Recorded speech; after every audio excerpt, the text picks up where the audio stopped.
കുട്ടി ഫാമിലിയിലെ ഷെഫിയെയും ഷെമിയെയും അറിയാതെ മലയാളികൾ ഉണ്ടാവില്ല എന്നതാണ് വാസ്തവം. കാരണം ഇരുവരും തമ്മിലുള്ള പ്രായ വ്യത്യാസം തന്നെയാണ് ഇരുവരും അത്രയങ്ങ് മലയാളികൾക്കിടയിൽ വൈറലാക്കി മാറ്റിയത്. കാരണം ഭർത്താവിനേക്കാളും വയസ്സ് കൂടുതലാണ് ഭാര്യക്ക്. അതുകൊണ്ട് തന്നെ ഇരുവരും വളരെയധികം നെഗറ്റീവും വിമർശനങ്ങളും കുറ്റപ്പെടുത്തലും എല്ലാം തന്നെ നേരിട്ട് ഏറ്റുവാങ്ങിയവരാണ്. അതുകൊണ്ട് തന്നെ ഇനി എന്തുണ്ടായാലും അവർ തളരില്ല എന്നതാണ് വാസ്തവം. ഇപ്പോഴിതാ ഷെഫിയുടെ രണ്ടാമത്തെ കുഞ്ഞിന് ജന്മം നൽകാനിരിക്കവെയാണ് കുഞ്ഞ് പ്രസവത്തിൽ മരിച്ചു പോയത്.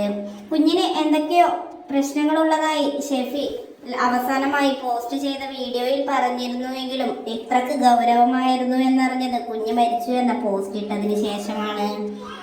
ഇപ്പോഴിതാ തങ്ങളുടെ കുഞ്ഞിന്റെ മരണശേഷം ആദ്യമായി ലൈവിലെത്തിയിരിക്കുകയാണ് ഷെഫി.